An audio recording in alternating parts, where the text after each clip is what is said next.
राधा स्वामी, राधा स्वामी दयाल की दया, राधा स्वामी सहाय, राधा स्वामी। प्यारे साध संगत जियों, जितने भी आप सत्संग लाभ के लिए उपस्थित हुए हो, शांति से बैठ के सत्संग लाभ उठाएं।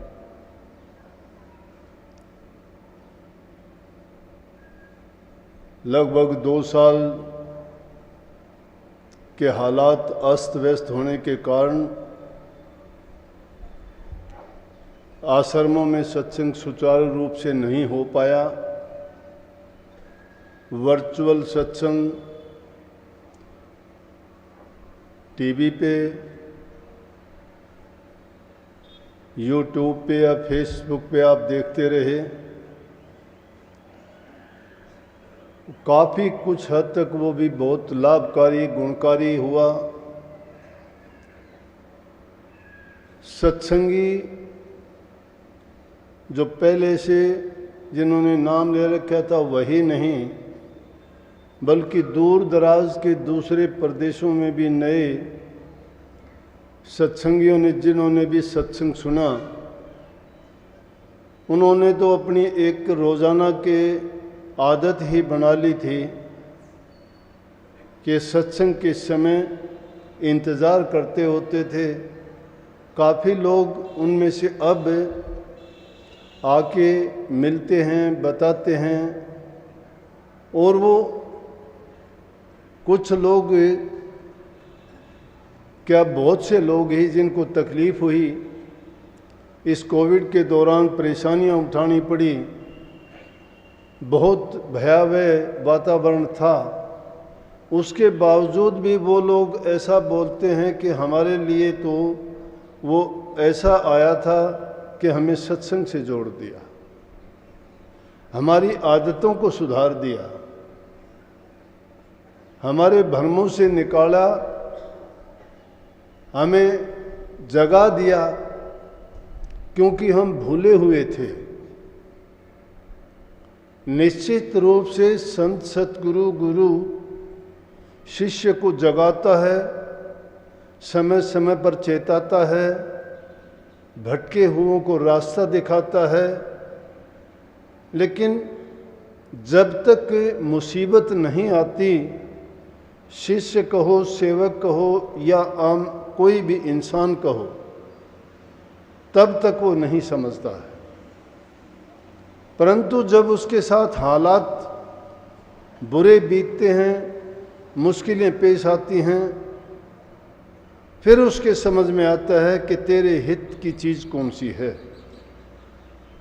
और फिर गुज़रे वक्त को भी याद करके वो पछताता है कि जो कार्य मुझे पहले करना चाहिए था उसको करने में मुझे देरी हुई, उसकी भरपाई अब मैं कैसे करूं। तो सत्संग तो ये रक्षाबंधन के ही नाम का है, लेकिन ये पहले दिन इसलिए किया कि ताकि कल उस त्यौहार को बहन भाई अच्छी तरह से उसको मना सकें। बहनें अपने भाई की कलाई पे रक्षा बांध के उनकी दीर्घायु, उनके अच्छे स्वास्थ्य, उनके उज्जवल भविष्य और उनके सुखी जीवन की कामना करें,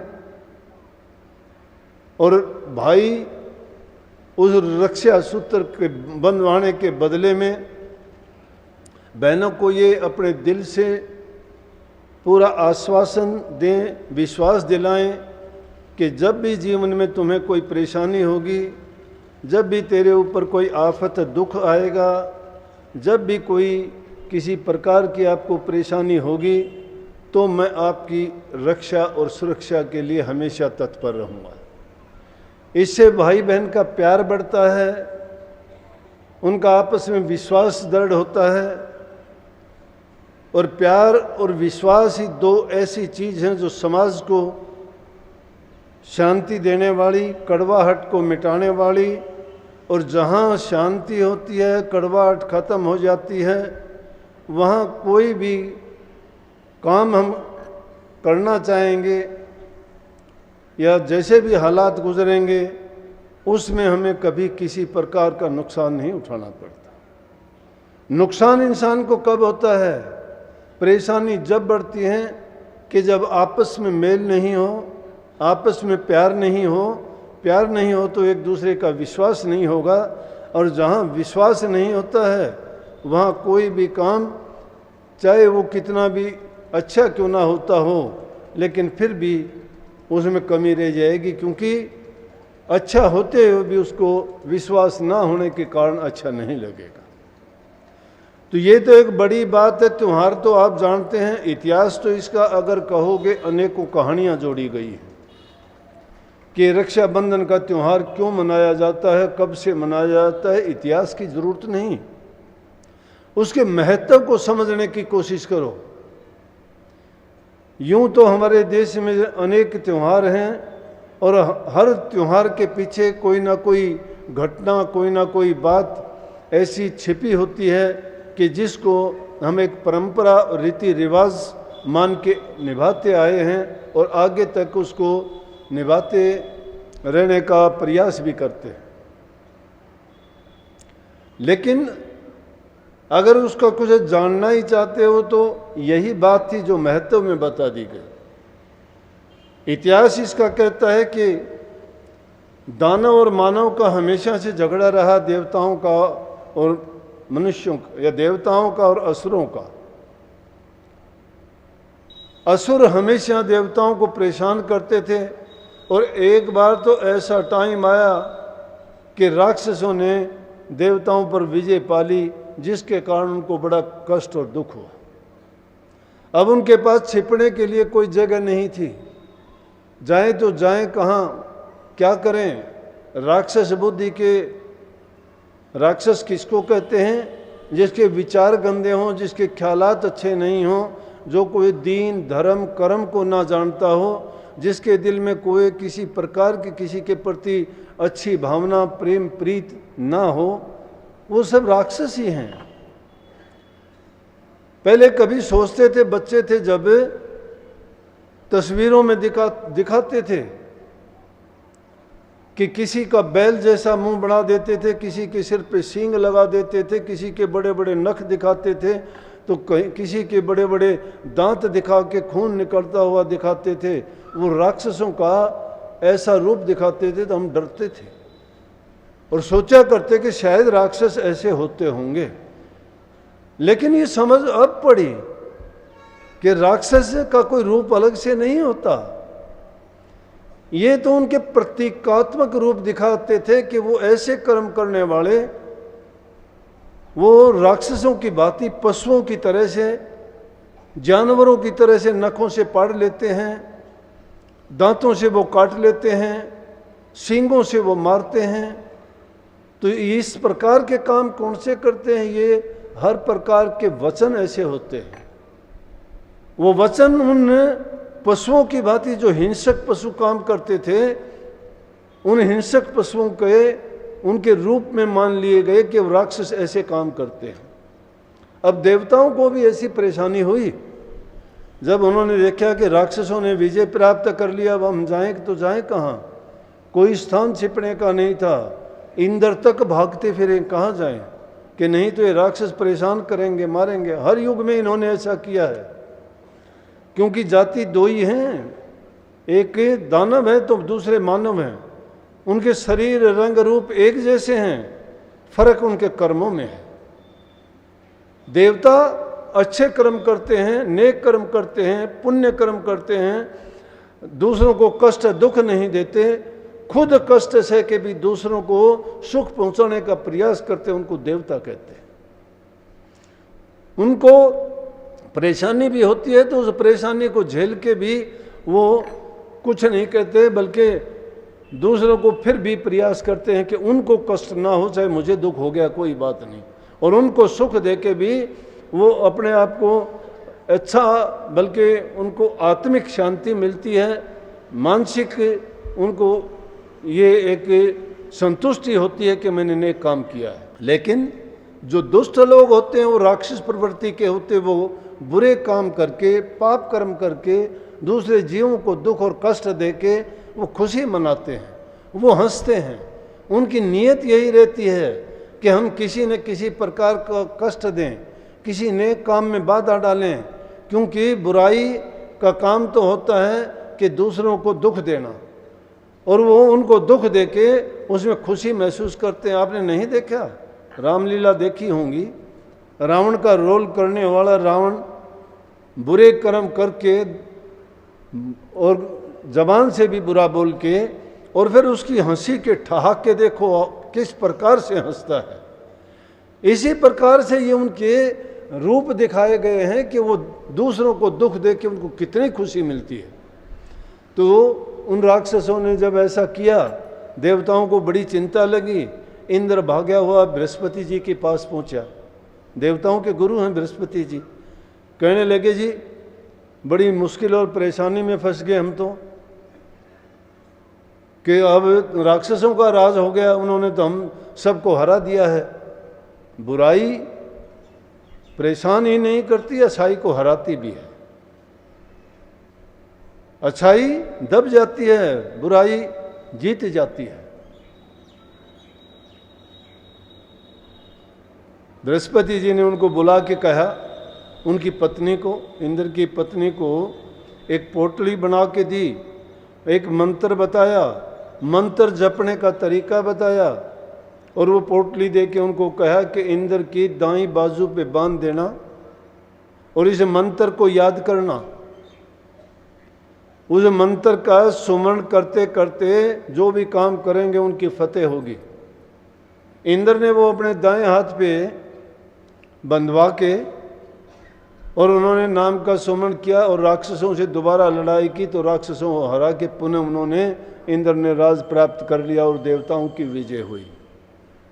एक इतिहास तो ये कहता है कि परंपरा चल पड़ी कि उसी दिन से ये रक्षाबंधन का त्यौहार मनाया जाने लगा, और इसको बहनों ने मुख्य करके माना कि वो रक्षा सूत्र भाई के हाथ पे बांधती हैं, तो उसके हाथ पे बांधने से भाई को तो उनकी बहनों की तरफ से दुआएं मिलती हैं, और बहनों को ये आश्वासन मिलता है कि भाई तेरी रक्षा और सुरक्षा करेगा और तेरे जीवन में हर प्रकार से तेरा एक समर्थ जो तेरी हर इच्छा को पूरी करेगा।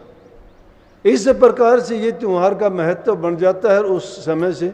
दूसरी कहानी पहले भी सत्संगों में वर्णन की जा चुकी, बताई जा चुकी है कि अनेकों कहानी और भी ऐसी मिलेंगी जिन पर आफत आई, विपत्ति आई, तो कुछ बहन, चाहे वो उनके गोत्र का नहीं था, जाति का नहीं था, उसके धर्म को मानने वाला नहीं था, तब भी वो अपने सुहाग के लिए, अपनी परेशानी को मिटाने के लिए किसी भी दूसरे व्यक्ति को जाके वो रक्षा सूत्र उसको बांधा, और बांधने के बाद में उनसे ये आश्वासन पाया और निश्चित रूप से उन्होंने उनकी मदद करके हर प्रकार की उनको सहायता की, सुरक्षा दी और उनकी जो चाह थी उसको पूरा किया। राजा बलि के बारे में भी ऐसा ही कहा जाता है। राजा बलि भी राक्षसों में था, लेकिन इतना क्रूर राक्षस नहीं था। उसको भी किसी ने कह दिया कि 101 यज्ञ अगर पूरे कर लेगा तो इंद्र का शासन मिल जाएगा। राजा बलि ने यज्ञ पूरे कर लिए थे, लगभग 1 यज्ञ बाकी रहा। इंद्र को खतरा हो गया कि ये राक्षसों का राजा बलि अगर इसने 101 यज्ञ पूरे कर लिए तो मेरा राज छिन जाएगा। विष्णु भगवान के पास पहुंचे और जाके कहने लगे मेरी रक्षा करो। बोले क्या बात है? बोले कि मेरा तो राज छीनने वाला है राजा बलि, मेरे राज को छीन लेगा, उसके तो 101 यज्ञ पूरे होने वाले हैं।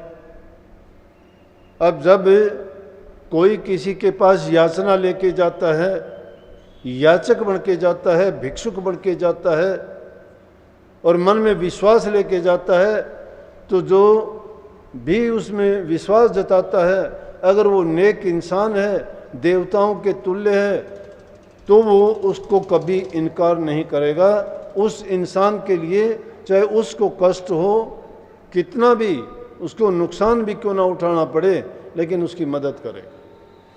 विष्णु भगवान उनके लिए 52 रूप धारण करके राजा बलि के पास पहुंचे और राजा बलि के पास जाके उन्होंने 3 कदम भूमि मांग ली, क्योंकि राजा बलि का ये नियम था कि कोई भी ब्राह्मण जब आएगा तो ब्राह्मणों का काम दान दक्षिणा लेना और उनके जितने भी धार्मिक अनुष्ठान कर्म थे वो थे।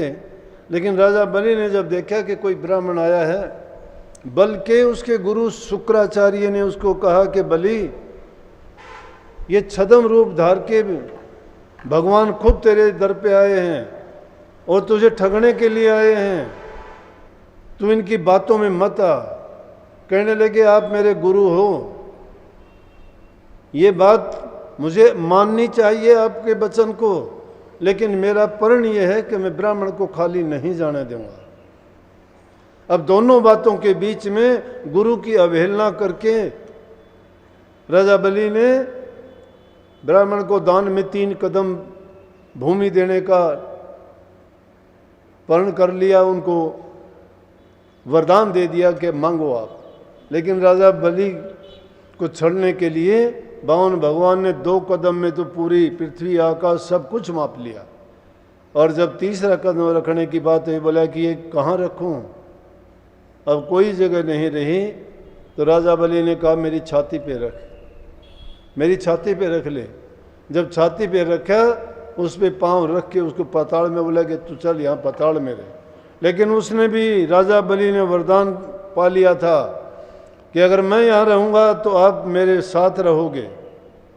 वरदान देने से पहले ये कहा कि मैं आपके यहाँ छोटी मोटी कुटिया बना के आपके दर पे ही पड़ा रहूँगा, आपके दर पे पड़ा रहूँगा। बोला तो चलो दे दिए, 3 वरदान लिया। अब दर पे पड़ा रहने की बात थी।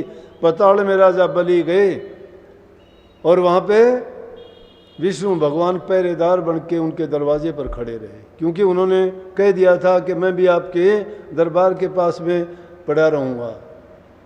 अब लक्ष्मी जी को चिंता हो गई, क्या करे, विष्णु भगवान आए नहीं। सोचती है कहाँ गए, इधर उधर देखती, पता करती, नहीं पता लगा। पता देने वाले संदेशवाहक जो सब लोकों में घूमते फिरते नारद जी पहुँचे, और नारद जी ने बताया किस बात की चिंता में हो लक्ष्मी जी। कहने लगे कि पता नहीं कहाँ गए, क्या हुआ। बोला वो तो पाताल लोक में राजा बलि की पहरेदारी कर रहे हैं, और वो एक ऐसे उसमें फंस गए हैं, निकलने भी बड़े कठिन हैं। बोली कोई उपाय बताओ आप। बोला उसका उपाय तो एक ही है कि रक्षा सूत्र लेके जा, राजा बलि को बांध के उसे वरदान में मांग के लिया। तो कहते हैं लक्ष्मी जी पाताल लोक में गई जहाँ पे राजा बलि थे, और वहाँ जाके उनको रक्षा सूत्र बांधा, और बांधने के बाद में उनसे वरदान मांगा कि इनको विष्णु भगवान को छोड़ दो, क्योंकि ये उसका महत्व है। ये रक्षाबंधन का कहते हैं, वहाँ से भी प्रचलन शुरू हो गया। अब अनेकों और भी बहुत बात मिलेंगी। अब इस युग में अब भाई बहन के प्यार की जहाँ बात आती है, वो तो एक देखो कोई कितने बड़े देवता परमात्मा तुल्य भगवान कहो, वो भी बंधन में बंधे, और उन बंधनों के वचन के बंधन में बंधे, और वचन के बंधन में बंध के खुद परमात्मा भी उनके पहरेदार बन के रहे। लेकिन इसके अंदर सोचने वाली बात हमारे लिए क्या है कि राजा बलि ने गुरु के वचन को तोड़ा, इसलिए पाताल में जाना पड़ा। अगर गुरु के वचन को मानता तो कभी भी उसको पाताल में नहीं जाना पड़ता, परंतु उसने अपनी बात को तो ऊंचा रखा, गुरु की बात को मानने से इनकार कर दिया। कहने लगा कि मैंने जो प्रण किया है मैं तो अपना प्रण निभाऊंगा, ये चाहे आप मेरे गुरु हो। इस बात के कारण उसको ऐसा हुआ। लेकिन लक्ष्मी जी ने जब राजा बलि को वो सूत्र बांध के उनसे वरदान लिया कि इनको भेजो, तो उसके बदले में उनको साथ भेज दिया। यही हमारा भी प्रण होना चाहिए। ये सिर्फ धागा नहीं मानना चाहिए, गुरु के वचन को सिर्फ वचन नहीं मानना चाहिए, माँ बाप की शिक्षा को सिर्फ शिक्षा नहीं मानना चाहिए। वो सब के सब हमारे हित के, हमारे कल्याण के, हमारी भलाई के, हमारे लाभ के, हमारे जीवन को सुखी बनाने के लिए हैं। अगर कोई भी इनमें से तुम्हें दुख देने वाला है तो पिता, गुरु, भाई और आपका संरक्षक कहलाने का हकदार भी नहीं है। आप लोग सत्संगी हो सकता है कि नाम का सुमन जाप भजन नहीं कर सकते, मुश्किल है, कठिन है, नहीं निभा पाओगे। हो सकता है ध्यान अभ्यास में आपका समय नहीं मिलता होगा, घर गृहस्थी में, बच्चों में, सामाजिक कार्यों में आपको बहुत व्यस्त रहना पड़ता होगा, लेकिन ये काम सभी कर सकते हो। अपनी खोटी नीयत छोड़ के अपने जीवन को सही रास्ते पे लगा सकते हो, अपनी बुराइयों को निकाल सकते हो। भाई भाई के गला काटने की बातें ना किया करो, माँ बाप को तकलीफ ना दिया करो। जो गुरु तुम्हें वचन देता है, तुम्हारे अगर वो हित के खिलाफ हो, उससे तुम्हें कोई नुकसान हो, उस गुरु के वचन को मत माना करो। उस गुरु का मुंह देखने का भी धर्म नहीं है, मत जाया करो उसके पास। जो ये नाम के ठेकेदार हैं ना, डिंग मारते हैं कि ध्यान करते हैं, अभ्यास करते हैं, हम ये करते हैं, कुछ नहीं करते। क्यों नहीं करते? कि वो जाहिर और प्रकट हो जाते हैं अपने कर्मों से। जिसके नेक कर्म नहीं है वो कोई भजन नहीं करता है। उनकी राक्षसी बुद्धि है, जो खोटे कर्म करते हैं, पाप कर्म करते हैं, दूसरों को कष्ट और दुख देते हैं। दूसरे के कर्मों पर बुरे कर्म है तो पर्दा डालने वाला बड़ा होता है, उसके बुरे कर्मों को उजागर करने वाला तो दुष्ट और नीच प्रकृति का इंसान है। हमने नहीं देखा कि कोई बुराई का प्रचार करता हो, बदबू को कोई फैलाता हो, बीमारी को कोई बढ़ाता हो। कोई है क्या ऐसा? ये काम करने वाला राक्षस हो ही होता है। अच्छाई को जो फैलाए, गुणों को जो फैलाए, बुराइयों को जो मिटाए, दिलों के अंदर प्यार जो भर दे, इंसानियत के गुण जो सिखा दे, घरों में प्यार प्रेम प्रीत की रीत चला दे, बड़े बुजुर्ग की इज्जत और सामाजिकता आपको बता दे, उससे बढ़ के कोई धर्म और कर्म नहीं है। अगर इन बातों को नहीं समझे हो और ये कोरी बातें जो ध्यान अभ्यास की करते हो, मैंने नाम ले लिया, मैंने गुरु की शरण में चला गया, मैंने ये कर लिया, मैंने वो कर लिया, गुरु की शरण, ये अभी जो वाणी थी इसमें बाकी तो बातें थी। एक सेवक कहता है, परमात्मा को याद दिलाता है। मीरा की वाणी है, मीरा कहती है कि शरण आए सब की बनी, मेरी भी बनाइयो महाराज। महाराज को वो याद दिलाती है कि मेरी भी बनाइयो। निश्चित रूप से अगर शरणागत तुम हो गए हो, शरण होने का मतलब जानते हो? शरण में जाने का मतलब होता है आदमी अपने तन से, मन से, बुद्धि से, विचार से, ख्याल से, जीवन से, तन से, मन से, धन से समर्पित होता है। उसका अपने आप को समर्पित कर देता है कि आज के बाद में मेरी सोच, मेरा ख्याल, मेरा विचार, मेरा जीवन, मेरा धन, मेरा कर्म सब का सब आपकी आज्ञा के अनुसार होगा। ये है शरण में जाना। तो फिर तुम्हारे ऊपर किसी को सिखाने की और तुम्हारे बनाने की जरूरत नहीं है, वो खुद संभालेगा। एक छोटा बच्चा किसके अधीन है? वो शरण है माँ के। वो कभी नहीं कहता मुझे भूख लगी है, वो नबी कभी नहीं कहता मैं पखाना जाऊंगा अभी, वो कभी नहीं कहता मुझे नींद आ रही है अभी, वो कभी नहीं कहता मुझे ये चीज़ चाहिए, ये नहीं चाहिए, कभी नहीं कहता मुझे ये तकलीफ है। उसकी माँ जानती है। उसकी भाषा नहीं है, वो बोलता नहीं है, वो कहता नहीं है, लेकिन उसकी माँ समझती है अब इसको भूख लगी है, दूध पिलाती है। उसकी माँ समझती है इसके पेट में दर्द है, तकलीफ है, इसको दवा देती है। उसकी माँ समझती है अब सोने का टाइम है, सोएगा। उसकी माँ समझती है अब नहाने का समय है, क्योंकि वो उसकी शरण है। उसको अपनी माँ को याद दिलाने की जरूरत नहीं है। जब शरण में चला गया और जब भी वो थोड़ा जानकार भी होता है और कोई भी आफत उसके पास आती है वो कहीं बंद कमरों मकानों की तरफ नहीं भागता, कोई दरवाजे और वो बंद नहीं करता। अगर मान लिया कोई भी ऐसा जानवर उसके पीछे पड़ जाए, उसके पीछे कुत्ता बिल्ली या कोई भी और चीज उस बच्चे की तरफ आएगा, वो डर के मारे अगर भागेगा, कहाँ जाएगा? माँ के पल्लू के तले छिप जाएगा। उसकी चुन्नी को ओढ़ के वो उसको अपना कवच मान लेगा कि अब मुझे कोई खतरा नहीं है, मैंने ये पहन लिया, मैंने ये ओढ़ लिया। वो चुन्नी उसकी रक्षा नहीं कर सकती। उसको ये आभास नहीं है ये तेरी माँ से भी ताकतवर है, लेकिन वो जानता है कि ये अपने प्राण दे के भी तेरी रक्षा करेगी, ये खुद कष्ट उठा के भी तुम्हें बचाएगी, बचाती है।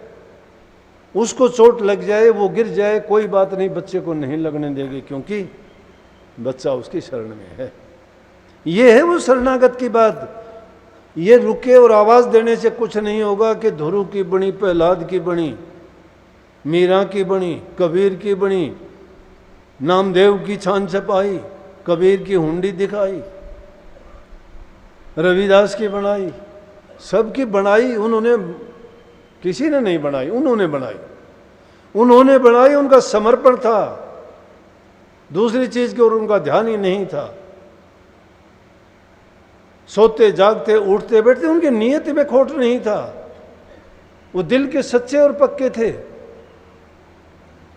ये है नाम और ये है मंत्र और ये है भक्ति। भक्ति करने का मतलब उस रंग में रंग जाना, सच्चाई के साथ अपने जीवन को उसमें ढाल लेना। वो बात तो हमारे करीब से भी नहीं गुजरती है। हम तो सब धोखे की बात करते हैं, कपट की बात करते हैं, छल की बात करते हैं, छोड़ना ही नहीं चाहते कुछ भी। चतुराई करते हैं, चालाकी करते हैं हर चीज में। अपना पता ही नहीं है हमारा क्या हाल क्या है, दूसरों की बुराई खोजते फिरते हैं। क्या मिलेगा उनकी बुराई खोजने में आपको?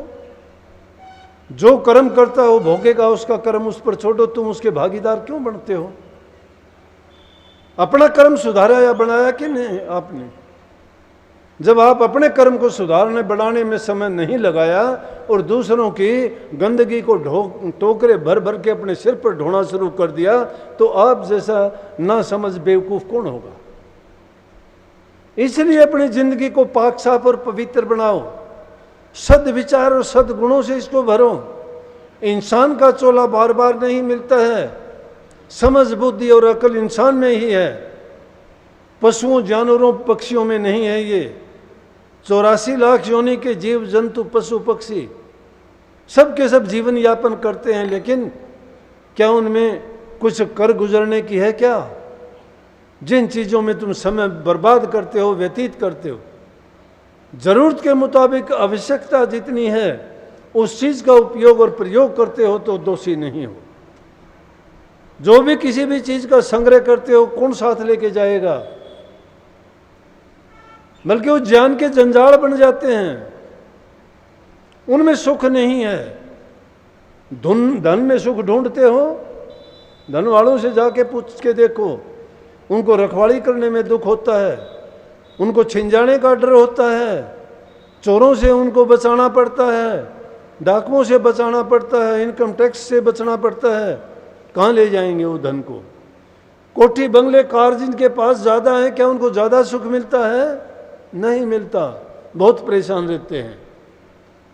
जिनके भाई भतीजा लंबे चौड़े परिवार हैं वो सुखी हैं? कोर्ट कचहरियों में जाके देखो उनके हालात क्या हैं। झगड़े मुकदमे चलते हैं उनके आपस में, भाई भाई का प्यार नहीं है, बाप बेटे का प्यार नहीं है, तो कहाँ भाण भाई का प्यार होगा? कहाँ रक्षा सूत्र और कहाँ उनके वादे और कहाँ उनका प्रेम जगेगा? इसलिए जो इंसानी नियम हैं, हम तो इंसानियत से भी गिरते जा रहे हैं।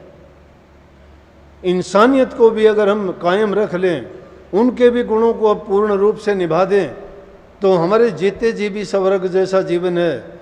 जीवन को छोड़ के जाएंगे तो भी हमारी सदगति होगी, सदगति होगी। अपने जीवन का फैसला यहीं करके जाओगे। जिन्होंने खोटे कर्म किए हैं यहाँ भी सज़ा मिलेगी और वहाँ भी सज़ा मिलेगी। जिसने नेक कर्म किए हैं वो यहाँ भी सुखी रहेगा और वहाँ भी सुखी रहेगा। संतोषी हमेशा सुखी रहता है। और जब किसी को समर्पण कर देते हो तो तुम्हारी रखवाली वो आप करता है। सतगुरु को मानते हो तो सतगुरु के अर्पण होके देखो, फिर उनकी शरण को लेके देखो। जो गुरु कहता है वो करते चले जाओ। अगर गुरु तुम्हें ऐसी बातें कहता है, तुम्हारा घर छुटवाता है, बच्चे छुटवाता है, काम छुटवाता है, लड़ाई झगड़े बताता है, किसी का विरोध बताता है, तो वो गुरु नहीं है। वो भी उसी दूसरी किस्म का है जो दानवों के साथ, जो देवताओं के साथ झगड़ा करते हैं, उसी जाति का बन जाता है वो। उनके भी सींग नहीं होते। सोच, अकल और बुद्धि का ही फर्क होता है। और जो इंसान जैसा सोचता है वैसा करता भी है।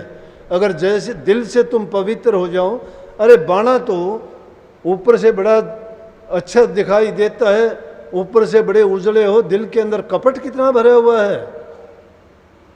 ज्ञान में आप किसी को मानते ही नहीं हो कि हमारे तुल्य कोई होगा। कहाँ है ज्ञान? ज्ञान तो मिट्टी में मिला दिया फिर तो। चार बातों को जानना ज्ञान है क्या? ज्ञान नहीं है, ज्ञान है वो, ये ब्रह्म ज्ञान है। इस ब्रह्म ज्ञान को जब समझ जाओगे तो वो चीज है। अपने आप को पवित्र बनाने के लिए पवित्र काम करने पड़ेंगे। इंसान अपनी तरफ नहीं दूसरे की तरफ ज्यादा देखता है। दूसरे की तरफ देखो लेकिन अच्छे गुणों वालों की तरफ। निकम्मे और नीच कर्मों की तरफ देख के नीच कर्म ना सीखो। तुम्हारे से अच्छे कर्म करता है उसको देख के अच्छे कर्म करना सीखो, जीवन संवर जाएगा। अभी जिक्र था, बात थी, मैं कहने लग रहा था बुराई की और अच्छाई की। बुरे लोग होते कितने हैं? कितने लोग होते हैं गिन के देखो, गिनती कर सकते हो। गांव में 2-4, 10-20 होंगे, गिनती तो होगी। 10 हैं, 20 हैं, 25 होंगे। और अच्छे कितने हैं? सबके सब अच्छे। अच्छे इंसान होते हुए भी बुरे भी जीत पाते हैं, बुराई जीतती है, अच्छे इंसान नहीं जीतते।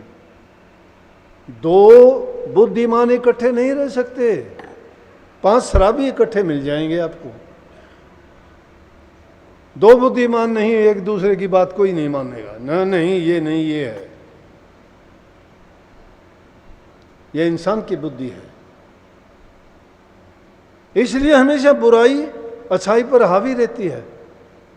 उसका कारण है अच्छे गुण कभी इकट्ठे नहीं रह सकते, बुरे गुण सब इकट्ठे हो जाते हैं। शराब पीने वाला झूठ भी बोलेगा, बुरा का, चोरी भी करेगा, बुराई है इकट्ठी हो। चुगली भी करेगा, निंदा भी करेगा, झगड़ा भी करेगा, सब अवगुण आ गए उसमें। एक अवगुण के कारण लाइन लग गई। अगर उस बुराई को वो छोड़ दे, कितनी बुराइयां उसकी निकल गई। इसलिए बुराई को त्यागने की बात कही गई है। जब तक हम इन बुराइयों में रचे पचे रहते हैं, उनको त्यागते नहीं हैं और मिथ्या बातें करते हैं कि हम प्रभु को याद करते हैं। कैसे याद करते हो प्रभु को? प्रभु को याद करके देखो, उनको ज़हूर को देखो। प्रभु जो हमारे लिए, परमात्मा जो हमारे लिए काम करता है, उनको देखो।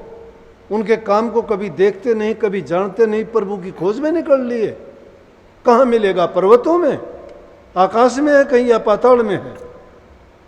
हमारे अंग संग है। देखो जितने काम कर रहा है, बोलने वाला वही है, सुनने वाले वही हैं, देखने वाले वही हैं। वो दूर नहीं, पास से पास है। मानते कहाँ उसको? घड़त कर दी उसने, मिनटों में देखते देखते कर दी, पता ही नहीं चलने दिया। कब पेड़ उगा दिया, कब फूल आ गए इस पे। शाम को सोते हुए कुछ और था, सुबह को कुछ और मिला। किसने घड़ दिए? रात को आया था, देखा था तुमने? जग रहे थे पूरी रात, नहीं देखा किसी को। करता है वो, कण कण में मौजूद रह के करता है। फिर उसको दूर कैसे समझते हो?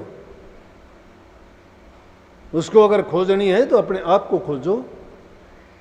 उसको ढूंढना चाहते हो, अपने आप को ढूंढो, इस ढूंढ के अंदर छिपा हुआ है।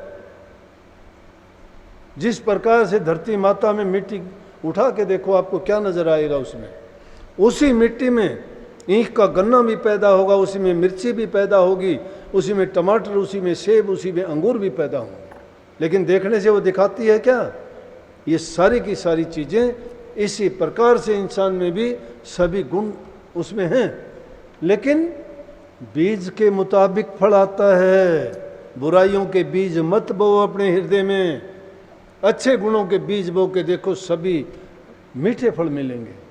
लेकिन अगर पाप कर्म के बीज बोलिए तो अच्छे कहीं नहीं मिलेंगे। फिर हमारा कहना, फिर हमारा धर्म से जुड़ना, गुरु से जुड़ना, नाम का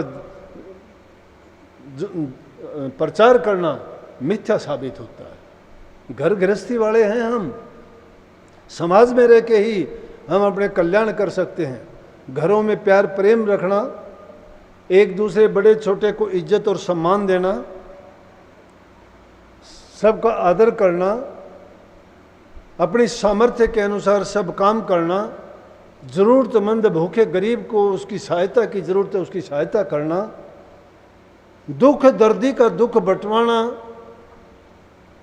अगर ऐसे काम हम करते हैं तो न केवल उसको सुख पहुंचाते हैं, बल्कि हम एक ऐसे रास्ते की खोज कर लेते हैं कि जिस पे चलने से हमें परमात्मा स्वयं आके उठा लेता है। ये वो शरणागत है, ये वो शरण है। उसके लिए तो सीधा कह दिया कि शरणागत जब हो गया तो तुझको बंदे चिंता क्या, तब भी तुझको चिंता व्यापे। तो धोखा है शरणागत ना। शरणागत जब हो गया तो तुझको चिंता क्यों है? फिर तेरी चिंता वो करेंगे। स्वामी जी महाराज करते हैं, तेरी चिंता मैं मन धारी, तुम निश्चिंत रहो मेरी प्यारे। तेरी चिंता मैं मन किसकी धारी? जो शरणागत हुए उनकी चिंता उन्होंने धार ली। और कहते हैं कि तुम निश्चिंत रहो, लेकिन निश्चिंत रहने के लिए शरणागत होना पड़ेगा। शरणागत हो जाओ। है दुहेला, कठिन काम है, नहीं हुआ जाता। क्यों नहीं हुआ जाता? कि मन शैतान है, इसकी आदत बिगड़ी हुई है। मन शैतानियों की ओर लेके जाता है, गुरु के ज्ञान की ओर नहीं। गुरु का ज्ञान कड़वा लगता है, दुनियादारी की बातें मीठी लगती हैं, इसलिए उनकी ओर तो बिना खींचे भी चला जाता है, बिना बुलाए भी चला जाता है। संसारियों में जाके बड़ा मन लगता है आपका, निंदकों में, चुगलों में, झूठों में, कपटियों में, पापियों में बड़ा दिल लगता है। एक राम भगत के पास कितनी देर बैठ सकते हो आप? नहीं बैठ सकते। अब की तरह बरसात का मौसम था और उस बरसात के मौसम में 3-4 दिन तक बारिश होती रही, काम नहीं मिला मजदूरों को। मजदूर थे बैठे हुए, बात कर रहे आपस में, क्या करें, कोई काम नहीं मिलता। एक भगत आया, अच्छा दिल था, ठीक था, उसके पास था। उसने सोचा कि चलो कुछ तो ऐसे आदमी मिलेंगे कि इंसान लालच में मान जाता है। उनसे कहने लगा, भाई इतना परेशान क्यों होते हो आप, क्या बात है? बोला जी 4 दिन से कोई काम ही नहीं मिला। भगत जी कोई काम नहीं मिला, आप बताओ क्या करें? बोले भाई काम तो मेरे पास है, अगर करना चाहो तो। बोले कि हाँ बोलो क्या काम है?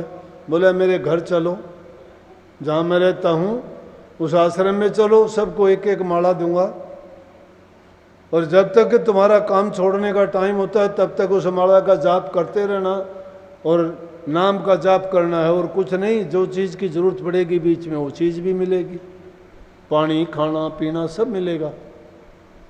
शाम का टाइम तुम्हारा छुट्टी करने का होगा, तुम्हारी दिहाड़ी भी पूरी दूंगा, छुट्टी हो जाएगी। उसने सोचा कि यूं तो नहीं, चलो किसी न किसी लोभ और लालच में कुछ आदमी तो इस रास्ते पर तो पड़ेंगे। लेके गया, जाके बैठे, माला सबको दे दी गई, सब बैठे बैठे बैठे थोड़ी देर के लिए तो उन्होंने मन के ठड़काए, जो नाम उनको बताया था उसका थोड़ा जाप करा, और फिर एक दूसरे की तरफ लगे देखने। बोले अच्छे फंसे, कुछ भी नहीं करना, खाली बैठे सिर्फ राम का ही नाम लेना था। एक दूसरे की तरफ इशारे करते कि अच्छे फंसे, अब क्या करें। आखिर में उठ के कहने लगे कि ये अपनी माला ले, हमारे से नहीं होता ये तो हम कैद में पड़ गए, ऐसी कैद हमें मंजूर नहीं है। तो इस प्रकार ये मन ऐसी शैतानियाँ करता है, इसका उस जगह पे दिल लगता है जहाँ इसकी खुराक इसको मिलती है, लेकिन वहाँ इसकी खुराक नहीं थी। ये विरोधी शक्तियाँ इसी प्रकार से भगवान की भक्ति में विघ्न पैदा करने के लिए जगह जगह पैदा होती है। उनके लिए ये विधान है कि या तो वो भक्ति करने वाला पुख्ता हो जाएगा और ढुलमुल है, कच्चा मच्चा है तो छोड़ के भाग जाएगा। लेकिन अनुरागी जीव जो होंगे, जिनको अनुराग है, जो अपने जीवन का कल्याण चाहते हैं, वो इन चीज़ों की ओर ध्यान नहीं देते। क्या क्या नहीं हुआ संतों के साथ में। कबीर साहब को खूनी हाथी के पैरों के नीचे कुचलने के लिए फेंक दिया। हाथी को कबीर साहब नहीं, शेर नजर आया, चिंगाड़ के वापस भागता है, हाथी डरता है। जंजीरों में बांध के दरिया में फेंकवा दिया। फूल के ऊपर बैठ के कमल के फूल पे किनारे पे आ गया, कहने लगे तो जादूगर है। लेकिन दुनियादारों ने, विरोधी शक्तियों ने ऐसा किया। पलटू साहब को ताते तेल के कढ़ाई में डाल के घुमा दिया। सज्जन कसाई के हाथ कटवा दिए। नाम कसाई था, जाति का कसाई था, कर्म का कसाई नहीं था। लेकिन आज हम इंसान, हम कर्म कसाई हैं, जाति के कसाई नहीं हैं। जाति तो बड़ी ऊंची ऊंची है, कोई ब्राह्मण है, कोई वैश्य है, कोई क्षत्रिय है, शूद्र नहीं है कोई भी। जाति हमारी ऊंची ऊंची है, काम हमारे कौन से हैं, कर्म हमारे कसाई वाले हैं। कसाई वाले कर्म कौन से हैं? जितनी भी बुराइयां हैं वो इंसान में हैं। उन्हीं बुराइयों से निकालने के लिए, उन्हीं से सुधार करने के लिए संत दुनिया में आते हैं। वो जीवों का भार उठाते हैं। उनका अपना कोई लालच स्वार्थ नहीं होता, लेकिन दुष्ट आदमी दुष्टता से कभी बाज नहीं आते। उनका काम है, वो पूरी पहरेदारी करते हैं, पूरी चौकीदारी करते हैं, वो बीन मेघ करते हैं, अच्छी बात में भी बुरी निकालने की कोशिश करते हैं कि देखो देखो ये क्या है, ये क्या है। क्योंकि उनका कर्म खोटा है, परमात्मा ने उनकी ड्यूटी यही लगाई है। वो चलते आ रहे हैं, उसी जन्म से चलते आ रहे हैं। उनकी कभी सदगति नहीं होनी, वो नीच कर्म करने के लिए पैदा हुए। समय समय पर मुंह की खाते भी हैं, लालच और स्वार्थ में बह जाते हैं। अपना धर्म, ईमान सब कुछ बेच डालते हैं लोग लालच के लिए और स्वार्थ के लिए। जिसका तुम भला करते हो वही तुम्हारा दुश्मन बन जाएगा, बुरा करोगे वो नहीं बनेगा। जिसका भला करोगे, जमाना है, ये काल की शक्तियां हावी हैं और ये बात सबके मन को लगी होगी। 80% लोगों के साथ ऐसा हुआ भी होगा, ना हुआ हो तो देख लेना। तो इन बुराइयों से जब हम बच जाएंगे, खालिश हो जाएंगे, फिर भक्ति करने के लायक होंगे, फिर हमारा जीवन पाक साफ और पवित्र बनेगा, फिर हमारी इसे रूह को शांति मिल पाएगी। ऐसे नहीं, अब रूह को तो आदत डाल ली, इसको तो ऐसा बना लिया, अब तो ये है कि चाहे कुछ भी हो जाओ, दमड़ी के कारण अपनी काया को बेच देंगे। दमड़ी के कारण अपनी काया को बेच देंगे। लालच, कंजूसी इंसान को ले डूबती है, ऐसी ले डूबती है कि वो आदमी मरना मंजूर होता है उसको, उस गंदी आदत को छोड़ना मंजूर नहीं जो उसने बुरी आदत पकड़ ली। एक आदमी था, बड़ा कंजूस था, बात थोड़ी है ऐसी, बड़ा कंजूस, एक पैसा खर्च करना नहीं चाहे। पत्नी बड़ी अच्छे विचारों वाली, वो उसको कहे अरे सत्संगों में जाया कर, गुरु के पास जा, कहीं कथा कीर्तन में जाया करो, आपके विचार बदली होंगे, अच्छे होंगे। बोले कि नहीं, इतना टाइम कहाँ है। बोले ज़िंदगी बिता दी मेरे साथ रहते रहते हुए, कोई आपने नेक कर्म धर्म कर्म नहीं किया, कम से कम थोड़ी दूरी पे ये गंगा माता बहती है और कभी से सुनते हैं कि गंगा जी में स्नान अगर कोई कर ले तो उसके सब पाप धुल जाते हैं। थोड़ा सा किराया लगता है, जाओ, आप क्या आपका लगता है, कम से कम और कुछ नहीं तो गंगा में एक बार तो स्नान कर लो। इंसान का जीवन है, पवित्र हो जाएगा, पाप नाश नहीं है, पाप नाश हो जाएंगे। बोला कि पैसे लगेंगे, अरे दूर नहीं है, पैदल चला जा, क्यों पैसे से डरता है, पैसे खर्चना नहीं चाहता। अब लालची आदमी लालच के वजह एक पैसा खर्च करना नहीं चाहता, पत्नी के कहने से, और मजबूर हो गया। बार बार जब उसको कहा तो वो कहने लगा अच्छा तो अब मैं जाऊंगा। एक दिन हिम्मत करके गया, पैदल चल के गया स्नान करने के लिए। वो 15-20 किलोमीटर था। जाके गंगा जी पे घाट पे देखा, बोला भाई घाट पे तो पंडित जी हैं और पंडित तो कुछ ना कुछ मांगेंगे अगर स्नान करेगा तो। घाट पे से वापस आ गया, इधर उधर देखा, कोई जगह उसको सही नहीं मिली। जहाँ पर मुर्दों को ले जाके बहाते हैं वो देखा, वो सोना घाट पड़ा, वहाँ कोई पंडा वंडा नहीं। उसने सोचा यहाँ दमड़ी भी नहीं देनी पड़ेगी और यहाँ कोई नहीं देखता। इधर उधर देख के और छपाक देसी 2 डुबकी लगाई और फटाफट निकला। परमात्मा ने भी सोचा कि बड़ा बदमाश है, आला दर्जे का कंजूस है, इसको तो पाठ सिखाना चाहिए, इसको तो सिखाना चाहिए, नहीं तो ये ऐसे ही करता रहेगा पूरी जिंदगी, पैसा नहीं छोड़ना चाहता एक भी। कहाँ आके नहाया है। उसने तो डुबकी मार के निकला और निकलते ही परमात्मा ने पंडे का भेष बना के प्रकट हो गए। बोले वाह यजमान आओ आओ। बोले तू कहाँ से आ गया। बोले हम तो भाई पंडे हैं, घाट पे ही रहते हैं, यहीं से लेटा पड़ा था, कोई कोई आता है यहाँ, आप भागी हो, आज का दिन आपके नाम हो गया। बोले मैं नहीं कुछ तुझे देने वाला। बोले मैं कब, यहाँ तो बड़े बड़े लोग आते हैं, मुर्दों को बहाते हैं, ये करते हैं वो करते हैं, कई कई दिन तो का राशन दे जाते हैं, हमें तो आपकी इच्छा है, आप कुछ देना वो ना देना। बोले एक पैसा भी नहीं दूंगा। उसने पंडे ने भी बड़ी उससे कहा अरे भाई कोई बात नहीं, अगर खाली स्नान अच्छा नहीं लगता गंगा माई में, अगर उसका तुम कुछ चाहता है तो कुछ ना कुछ दान दक्षिणा चाहे तू जबान से कर दे। बोले मेरे पास है ही नहीं कुछ।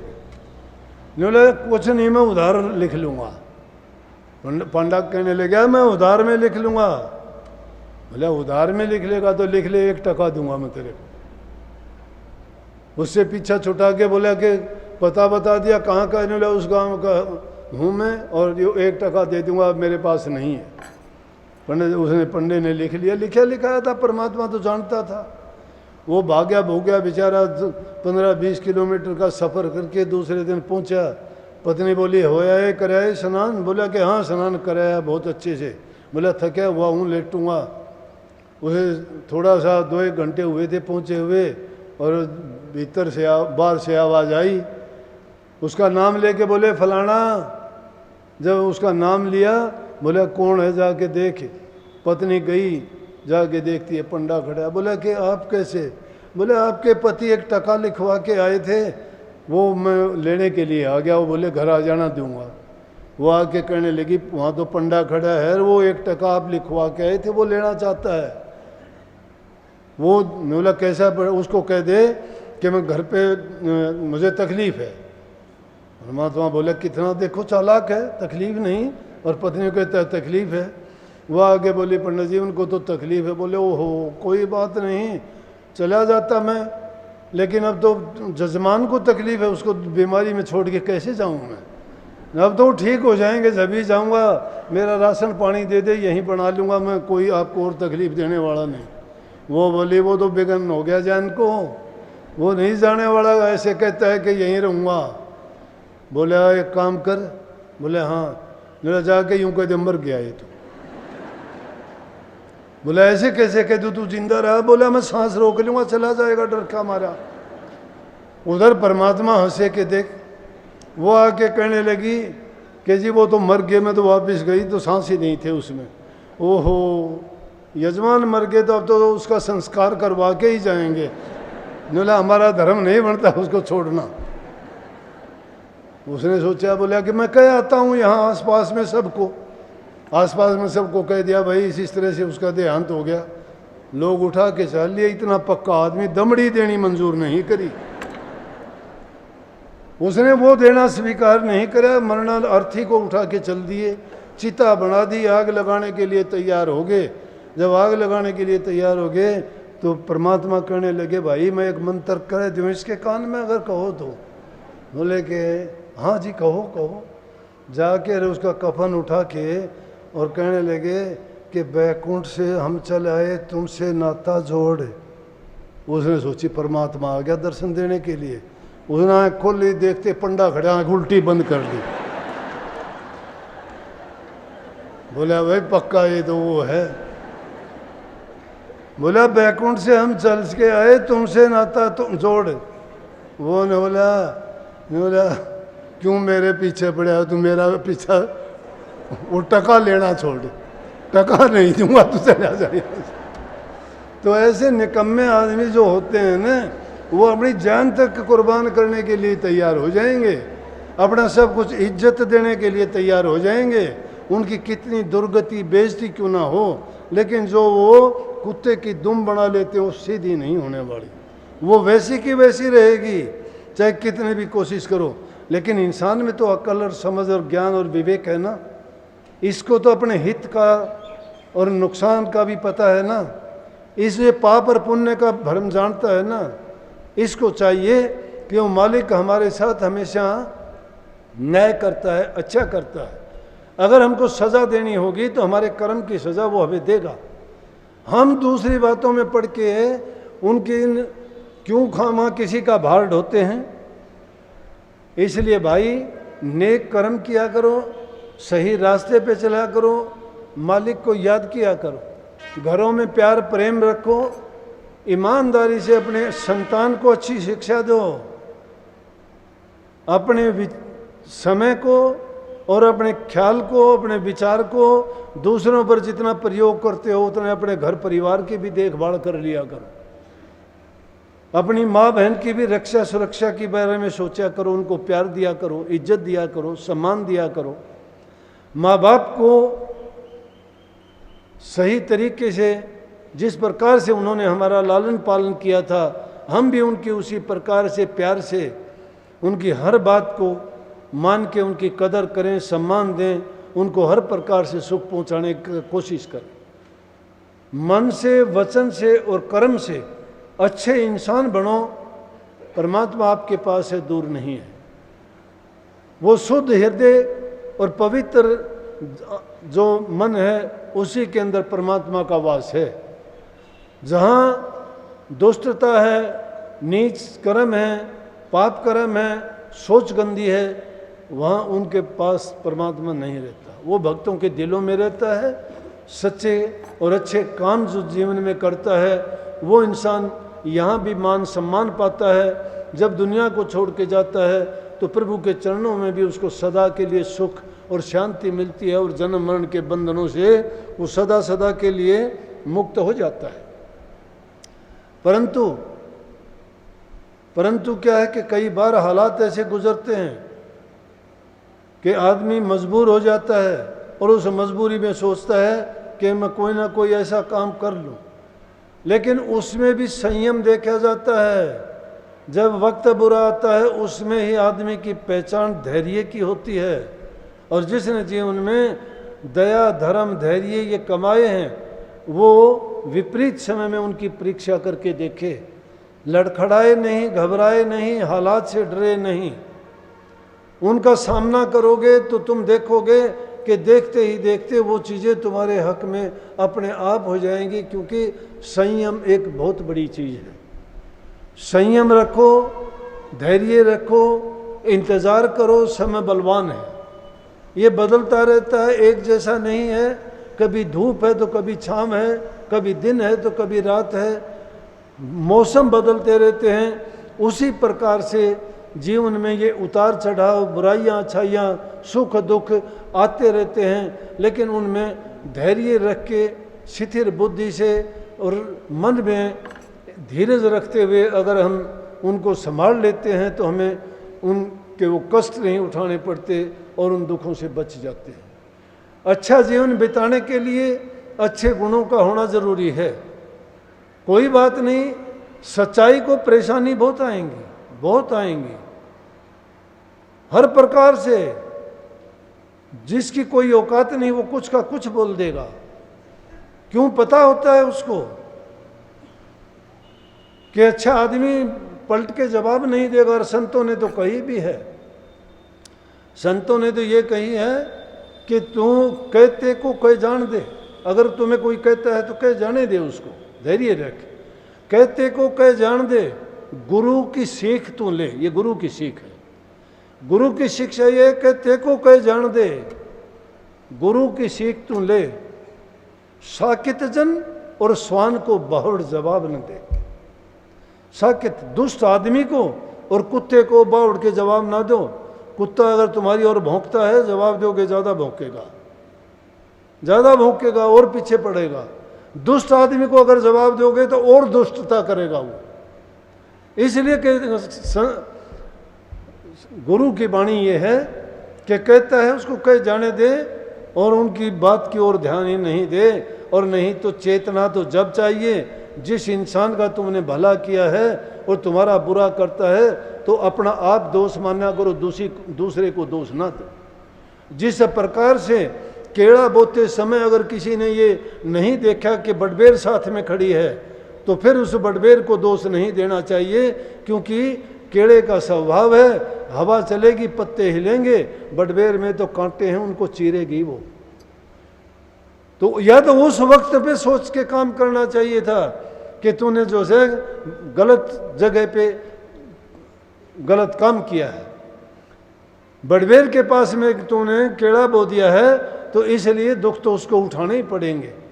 तो अच्छे काम करते हुए भी आदमी को पात्र और कुपात्र को देखना चाहिए। लेकिन ये बता दूं, पुराने ज़माने में जो हमारे बुजुर्ग संत फकीर महात्मा उन्होंने जो बातें कही कि आदमी को खानदान जरूर देखना चाहिए। अच्छे इंसानों की पहचान उसके खानदान से होती है। ये ना सोच लेना चाहिए इसके पास धन है, इसके पास कोठी है, उसके पास ये है, उसके पास वो है।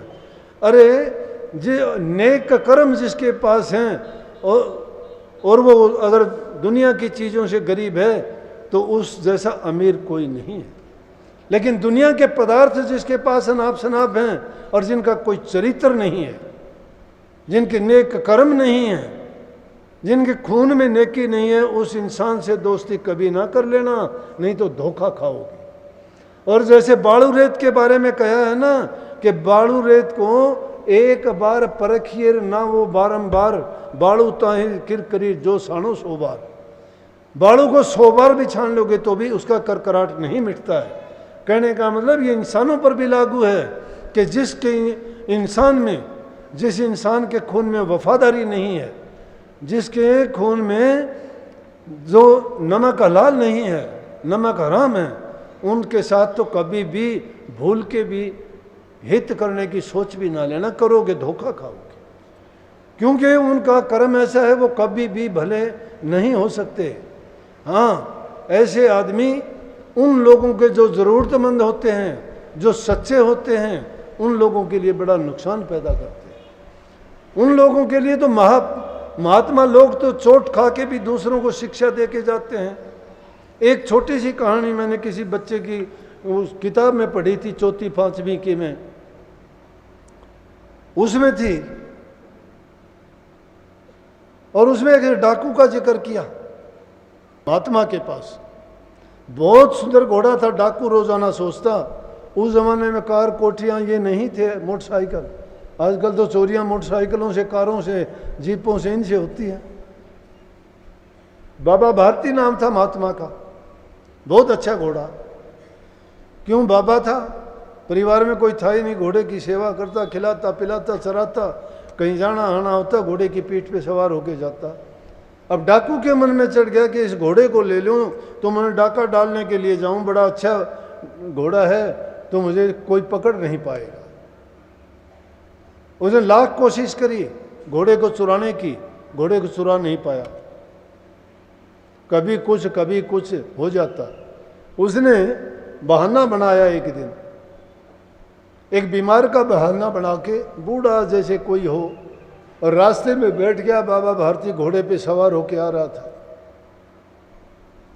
घोड़े पे सवार होके जब आ रहा था तो कहने लगा, भाई मैं बीमार हूँ, मेरे से चला नहीं जाता, घोड़े पे बैठा ले। दया होती है महात्माओं में, उसके हालात को देख के कि बेचारा गरीब है, दुखी है, बीमार है, बूढ़ा है, इसको बहुत तकलीफ होगी। उन्हें उसको घोड़े पे बैठा लिया और घोड़े पे बैठा के जब आगे चलने लगा, थोड़ी दूरी पे गए।